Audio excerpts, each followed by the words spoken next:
Posible raw maantala ang pagsisimula ng La Nina ayon sa Pag-asa. Base sa kanilang forecast, kung dati sa pagitan ng July hanggang Setyembre, ngayon sa pagitan na ng Setyembre hanggang Nobyembre magsisimula ang La Nina. Posible pa raw yang magbago. Ang itinuturong dahilan ang kondisyon ng ating mga karagatan. Dahil katatapos lang ng El Nino, hindi pa tiyak kung magtutuloy-tuloy o hindi ang paglamig ng temperatura ng mga karagatan.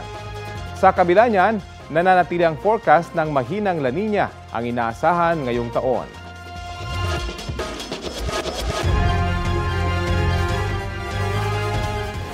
Kapuso, alamin ang maiinit na balita. Bisitahin at mag-subscribe sa GMA Integrated News sa YouTube.